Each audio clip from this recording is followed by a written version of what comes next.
नमस्ते everyone, Monika astrology में आपका बहुत बहुत स्वागत है। आज हम बात करने जा रहे हैं धनु लग्न की और 2026 के यानी कि 2026 के वार्षिक राशिफल की। देखिए, पूरे ही वर्ष का जब आंकलन किया जाता है, जब पूरे ही वर्ष का राशिफल निकाला जाता है, जो लंबे समय के लिए ग्रह बदलते हैं उनकी बात की जाती है, यानी कि गुरु, शनि, राहु और केतु। ये लंबे अंतराल के लिए परिवर्तन लेने वाले ग्रह हैं और इनकी चर्चा सबसे पहले की जाएगी। देखिए, शुक्र है, मंगल है, बुध है, ये सारे प्लैनेट्स हैं, 1-1.5 महीने के अंतराल पे बदलते रहते हैं। तो उनकी चर्चा हम मंथली राशिफल में करेंगे। वार्षिक राशिफल के अंदर हम एक पूर्ण रूप से देखेंगे कि ये वर्ष हमारे लिए ओवरऑल देखा जाए तो कैसा रहेगा। कुछ रेमेडीज की भी बात करेंगे। सबसे पहले शुरुआत करेंगे गुरु के गोचर के साथ। देखिए, इस वर्ष में धनु लग्न वालों के लिए गुरु का गोचर किस प्रकार से होने वाला है।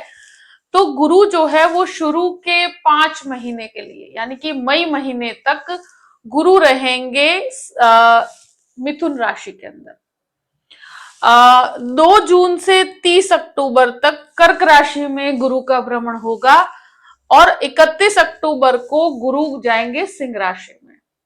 यानी कि गुरु सबसे पहले आपके सप्तम भाव में, फिर अष्टम भाव में और फिर नवम भाव में। इस तरह से गुरु गोचर करेंगे। 3 गोचर करने वाले, 3 ग्रहों के अंदर परिवर्तन होगा। अब ये 3 राशि के अंदर भ्रमण करने वाले अलग अलग परिस्थितियों में होंगे, तो उसकी हम पूरी विस्तार से चर्चा करते हैं। गुरु जो है वो 10 मार्च तक वक्री भी रहेंगे, उसके बाद मार्गी अवस्था में आ जाएंगे। अब धनु लग्न जो है उनके लिए लग्न लॉर्ड भी है और चतुर्थ भाव का भी स्वामी बनता है गुरु। तो जुपिटर सबसे इंपॉर्टेंट प्लेनेट रहता है धनु लग्न के लिए, लग्न लॉर्ड है और वो आपके 7th हाउस में मई महीने तक रहेगा। शुरू के 5 महीने तक 7th हाउस के अंदर ट्रांजिट कर रहे हैं। तो ये गुरु का गोचर 7वें घर से, यानी कि आपकी पार्टनरशिप कहो, आपकी लाइफ पार्टनरशिप कहो, आपका मैरिज कहो, कोई संबंध है आपका, उससे कनेक्टेड बातचीत कर। गुरु यहाँ पर सप्तम भाव में जो भी अविवाहित लोग हैं उनके विवाह के लिए पॉसिबिलिटीज खड़ी करते हैं। शुरू के 5 महीने में मैरिज से संबंधित जो भी काम है वो संपन्न होंगे।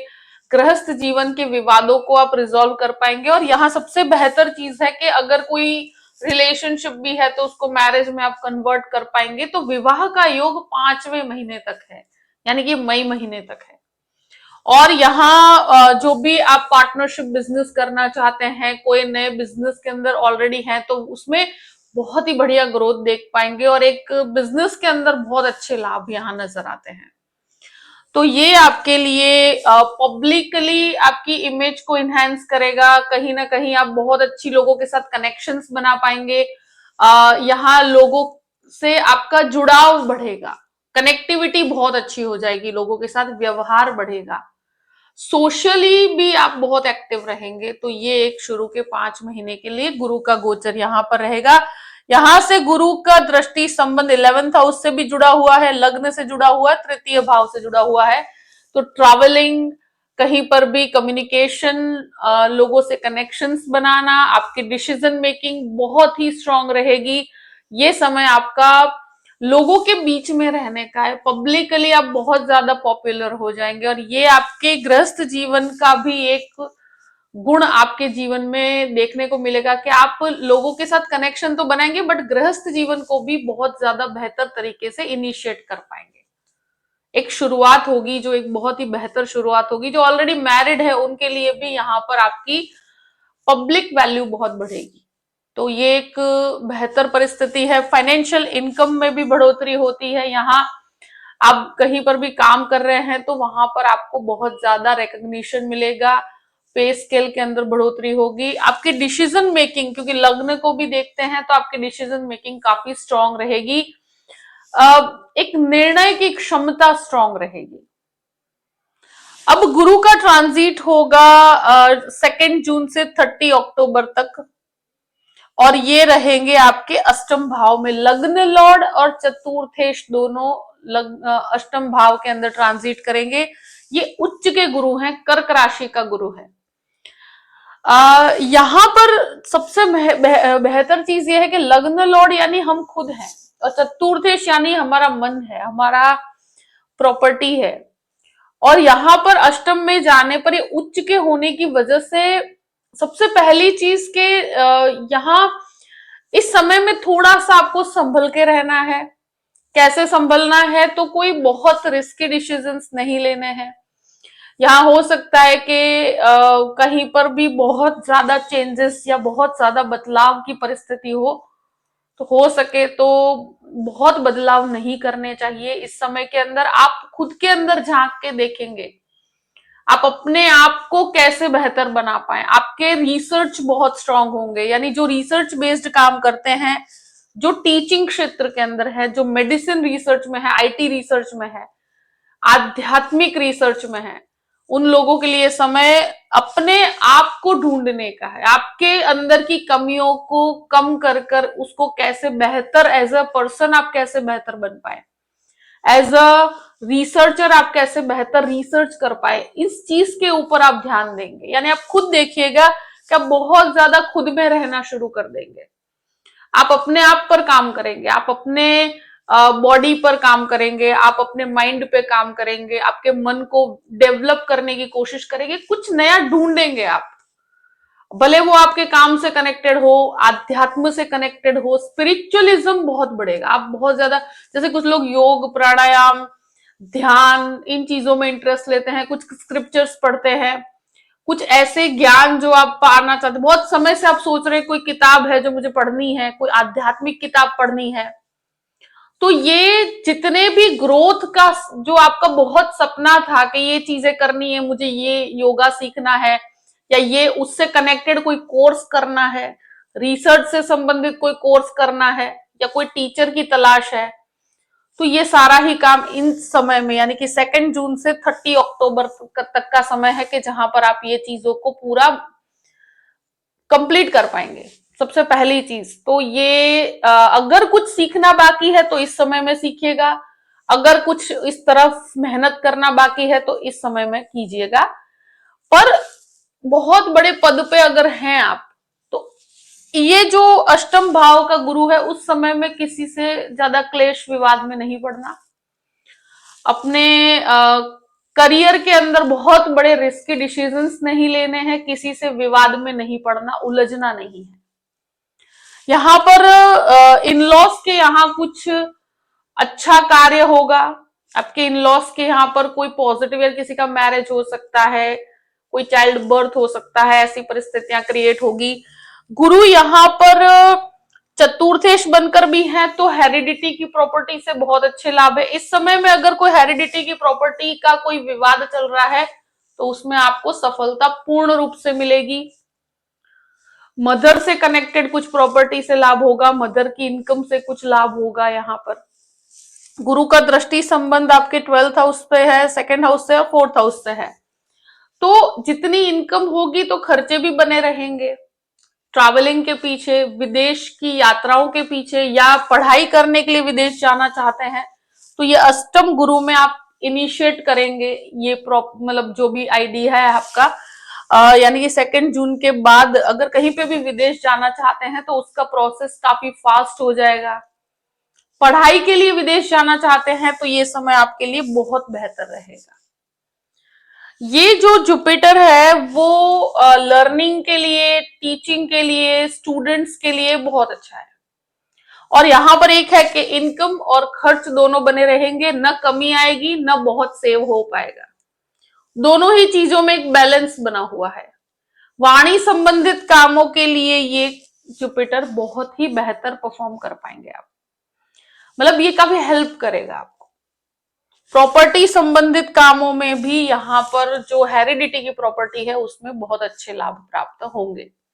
मगर किसी की विवाद में, किसी झगड़े में, किसी भी प्रकार के रिस्क ओरिएंटेड काम से इस समय में दूर रहिएगा, क्योंकि यहाँ पर वो कहते हैं ना, हमारे मन का हर बार नहीं होता है। कभी कभी ऐसी परिस्थितियां होती है कि आपको फ्लो के साथ चलना होता है, तो ये गो विद द फ्लो होगा। इसमें कहीं पे भी आपको रिस्क नहीं लेना है, नहीं किसी से उलझना है, ना कोई झगड़ा करना है। अब बात करते हैं कि जुपिटर का नवम भाव में ट्रांजिट होगा। ये ट्रांजिट रहेगा नवंबर और दिसंबर के अंदर। तो 31 अक्टूबर को ये ट्रांजिट होने वाला और भाग्य स्थान में है, ये केतु के साथ आएंगे। ये आध्यात्मिक यात्राओं के लिए बहुत अच्छा समय रहेगा, भाग्य में वृद्धि होगी, आप स्पिरिचुअल बहुत रहेंगे यानी। और ये जो नवंबर दिसंबर का महीना है वो डेफिनेटली आपके भाग्य में बढ़ोतरी तो करेंगे, मगर दान दक्षिणा, कुछ आध्यात्मिक किताबें पढ़ना, कुछ पाठ पूजा करना, ये सब बहुत बढ़ेगा आपका। तो स्पिरिचुअली आप बहुत कनेक्टेड हो जाएंगे। यहां से जो नवंबर दिसंबर की बात कर रही हूं, गुरु का दृष्टि संबंध आपके लग्न से भी जुड़ेगा, यहां तृतीय स्थान से जुड़ेगा और पंचम भाव से जुड़ेगा। तो यहां डिसीजन मेकिंग बहुत स्ट्रांग होगी। नवंबर दिसंबर में कोई भी निर्णय लेना चाहते हैं ले सकते हैं, भाग्य में बढ़ोतरी होगी। और मास्टर लेवल एजुकेशन के लिए नवंबर दिसंबर बहुत अच्छा है, हायर एजुकेशन के लिए। अगर इस तरह का कोई पढ़ाई के लिए विदेश जाना चाहते हैं तो यहाँ पर आपकी कनेक्टिविटी बहुत अच्छी हो जाएगी। स्टूडेंट्स विदेश जाना चाहते हैं तो नवंबर दिसंबर में श्योरिटी है कि आपका काम 101% बन जाएगा और आप विदेश जा पाएंगे। और जुपिटर तृतीय भाव से जुड़ेगा तो कहीं ना कहीं कम्युनिकेशन काफी स्ट्रांग होगा, लोगों से कनेक्शंस बनेंगे और जो आपने काम किया है उसको आप प्रेजेंट कर पाएंगे लोगों के साथ, मार्केटिंग स्किल्स बहुत अच्छी बनेगी। यहाँ गुरु का दृष्टि संबंध पंचम भाव से होगा तो नवंबर दिसंबर में संतान प्राप्ति के भी बहुत अच्छे योग बनते हैं। अगर आप संतान चाहते हैं तो यहाँ पर ये फुलफिलमेंट की तरफ आप आगे बढ़ पाएंगे। यहाँ बच्चों से संबंधित कुछ पॉजिटिव न्यूज मिलेगी, बच्चों का ग्रोथ होगा। यहाँ कहीं ना कहीं बच्चों के विवाह से कनेक्टेड अगर कोई भी बाधा है तो वो नवंबर दिसंबर तक निकल जाएगी। यानी ये 2 महीना बहुत अच्छा है, फेवरेबल है। और यहाँ जुपिटर का कहीं ना कहीं एक अच्छे गुरु की प्राप्ति के भी योग बनते हैं, टीचर्स बहुत अच्छे प्राप्त होते हैं, तो संतान के लिए ये बहुत अच्छे ग्रोथ का समय है। स्टूडेंट्स, जो स्टूडेंट्स है धनु लग्न के, उनके लिए समय बहुत अच्छा रहेगा। यहाँ आपको सफलता मिलेगी अपने कार्यों में, पढ़ाई में सफलता मिलेगी। तो इस तरह से गुरु का ट्रांजिट रहेगा। अब बात करते हैं हम शनि की। शनि पूरे ही वर्ष आपके चतुर्थ भाव में रहेंगे, मीन राशि के अंदर। और 26 जुलाई से 10 दिसंबर तक शनि वक्र अवस्था में आएंगे। शनि चतुर्थ भाव में होते हैं तो ये प्रॉपर्टी के घर में है। ये एक ऐसी अवस्था है कि जहां प्रॉपर्टी, कोई पुरानी प्रॉपर्टी को लेकर रिनोवेट करवाना, कोई प्रॉपर्टी या कोई पुराना घर होगा उसको रिनोवेट करवाना, हेरिडिटी की प्रॉपर्टी से संबंधित कोई विवाद है तो उससे कनेक्टेड आपको यहां पर सफलता मिलेगी। मगर ये थोड़ा दुविधा देता है, मन में एक उदासीनता रहती है, कभी कभी व्यक्ति बहुत ज्यादा एकांत प्रिय हो जाता है। यहाँ शनि कहते हैं ना कि लोगों के अंदर से आपका एक ट्रस्ट निकल जाता है, बहुत ज्यादा खुद में रहना शुरू कर देते हैं। और जो इंटरेस्ट होता है लाइफ का, ये कहीं ना कहीं आपके अंदर से निकलता चला जाता है। तो ये शनि की वजह से थोड़ा, क्योंकि ये आपके छठे घर को भी देख रहे हैं, आपके 7th हाउस, आपके 10th हाउस को भी देख रहे हैं और आपके लग्न को भी देख रहे हैं। तो लग्न के ऊपर शनि का ये दृष्टि संबंध जो बना हुआ है, ये कहीं ना कहीं व्यक्ति को स्पिरिचुअलिज्म की तरफ लेकर जाता है, ध्यान की तरफ लेकर जाता है, आध्यात्म की तरफ लेकर जाता है। ये पूरा ही वर्ष कहीं ना कहीं आप स्पिरिचुअल रहेंगे, आप आध्यात्म से जुड़े हुए रहेंगे, आप एकांत प्रिय रहेंगे। रिसर्च करने की पूरे ही वर्ष आपकी क्षमता बढ़ती चली जाएगी। हर चीज का, आध्यात्म का रिसर्च, आपके काम से कनेक्टेड आईटी से संबंधित रिसर्च, मेडिसिन से संबंधित रिसर्च, इस तरह की प्रक्रिया यहां बनी रहेगी। अब ये मन के ऊपर बैठा है तो मन को बहुत ज्यादा एकांत प्रिय बना देता है, आलसी भी बना देता है। कुछ परिस्थितियों में आलस्य बहुत बढ़ जाता है, डिलेज होते हैं, प्रॉपर्टी के अंदर जैसे रिनोवेशन करवा रहे हैं तो वहां पर बहुत डिलेस करवाते हैं और डिलेज होते चले जाते हैं। वक्री शनि में मैं एक चीज जरूर कहूंगी कि प्रॉपर्टी कंस्ट्रक्शन फास्ट होगा, आपकी प्रॉपर्टी से संबंधित काम फास्ट होंगे जो 26 जुलाई से 10 दिसंबर तक का समय है। हेरिडिटी की प्रॉपर्टी के लिए बहुत बेहतर परिणाम होंगे और यहाँ पर आप कंस्ट्रक्शन बहुत अच्छा कर पाएंगे। कोई भी मैटर है, झगड़े है, विवाद है, उसको रिजॉल्व कर पाएंगे। शनि का दृष्टि संबंध आपके छठे घर से जुड़ा हुआ है, तो ये कहीं ना कहीं बोन से कनेक्टेड प्रॉब्लम, हार्मोनल इश्यूज या थायराइड से संबंधित समस्या देता है, तो वहां पर थोड़े से आपको रेमेडीज की जरूरत पड़ेगी। मगर ये शनि डेफिनेटली कहीं ना कहीं प्रॉपर्टी के लिए, मैटर के लिए अच्छा। यहाँ गुरु का दृष्टि संबंध भी है, तो ये हेरिडिटी की प्रॉपर्टी के विवादों को रिजॉल्व करने में आपको काफी हेल्प करेंगे। इसकी जो नेगेटिविटी यही है कि आलस्य है, उदासीनता है, एकांत में रहना, किसी से अपने मन की बात न कहना, ऐसी परिस्थितियां व्यक्ति के अंदर क्रिएट होती है। बहुत ज्यादा खुद में रहना शुरू कर देता है। और लग्न के ऊपर भी दृष्टि है, कार्य क्षेत्र पे भी दृष्टि है, तो ये टेक्निकल कामों के लिए बहुत अच्छा है, रिसर्च के लिए बहुत अच्छा है। अब बात करते हैं राहु और केतु की। तो राहु केतु पूरे ही वर्ष आपके तृतीय स्थान में और आपके नवम भाव में रहेंगे, यानी राहु रहेंगे तृतीय स्थान में कुंभ राशि में और केतु रहेंगे आपके नवम भाव में सिंह राशि के अंदर। और 5 दिसंबर यानी कि 12वें महीने में ट्रांजिट करेंगे, मकर राशि में जाएंगे, राहु सेकेंड हाउस में जाएंगे, केतु आएंगे अष्टम भाव में। तो ऑलमोस्ट 11 यानी 11 महीने तक ये राहु केतु यहीं पर रहने वाले हैं। राहु तृतीय स्थान में एक कनेक्टिविटी बनाता है, मतलब काम से संबंधित कनेक्टिविटी बनती है। मतलब आप किससे प्रोफेशनली किससे जुड़ना है, यहाँ बहुत ज्यादा व्यक्ति मतलब कहते हैं ना काम से कनेक्टेड हो जाता है, कम्युनिकेट करता है अपने आइडियाज को। पर ये प्रोफेशनल फ्रंट पे बता रही हूँ, व्यक्ति प्रोफेशनली बहुत ज्यादा एक्टिव रहता है, बहुत ज्यादा बिजनेस माइंडेड रहता है, मार्केटिंग, सेल्स, एचआर, इन चीजों के अंदर बहुत अच्छा परफॉर्म कर पाएंगे। ऑनलाइन से आपको काफी अच्छे लाभ है, ऑनलाइन बिजनेस से काफी अच्छे लाभ है। तो ये कनेक्टिविटी रखिएगा। आप कहीं पे बिजनेस करते हैं तो उसको ऑनलाइन ज्यादा लाभ रहेगा। और राहु तृतीय स्थान में आपके अंदर करेजियस बनाता है, बहुत ज्यादा हिम्मत देता है, नए काम करने के लिए हिम्मत देता है, आपको इनिशिएट करने के लिए हिम्मत देता है, कुछ नए आइडियाज को लोगों के बीच रखने की क्षमता देता है। पब्लिक प्लेटफॉर्म पे अगर बोलना है तो वहां पर आपको एक अंदर से एक हिम्मत देता है कि कैसे इसके अंदर आगे बढ़ा जाए। तो ये राहु आई थिंक बेस्ट है आपके 11 महीने के लिए, जो आपको हर तरह से हेल्पफुल परिस्थिति रहेगी। 9th हाउस की बात करते हैं तो 9th हाउस में केतु है, भाग्य स्थान में है, आध्यात्म के क्षेत्र के अंदर है। तो जो आध्यात्मिक क्षेत्र से जुड़े हुए उनको काफी अच्छा लाभ रहेगा, पिता से काफी अच्छे लाभ रहेंगे। फादर के बिजनेस में जुड़े हुए हैं तो वहां पर आपको बहुत अच्छे कनेक्शंस प्राप्त होंगे। तो भाग्य को बढ़ोतरी करने का काम करता है। कहीं ना कहीं आप, ये भी एक स्पिरिचुअलिटी डिनोट करता है, जो स्पिरिचुअल चीजों से कनेक्टेड कोई काम भी करना चाहते हैं आप, जैसे कोई हायर एजुकेशन के अंदर जाना चाहते हैं, वो भी जैसे कोई स्पिरिचुअल काम में और स्पेशली योग में, प्राणायाम में, या कोई एक्सरसाइज से रिलेटेड कोई काम करते हैं, स्पोर्ट्स से कनेक्टेड कोई काम करते हैं, तो एक तरह से उसमें आप खुद कुछ ऐसा कुछ स्टार्ट करना चाहते हैं, कुछ सिखाना चाहते हैं, तो उसमें बहुत अच्छा परफॉर्म कर पाएंगे। पर दान दक्षिणा, ये केतु जो नवम भाव का है, बहुत ज्यादा जैसे स्पिरिचुअल चीजों में बहुत इन्वॉल्वमेंट बढ़ाता है, तो ये एक बेहतर परिस्थिति है, भाग्य को बढ़ाने का काम करेगा। अब कुछ एक तरह से कहा जाए कि रेमेडीज की बात करते तो किस चीज की रेमेडी की जरूरत है, तो सबसे ज्यादा जरूरत है शनि की रेमेडी की, जो चतुर्थ भाव का शनि है।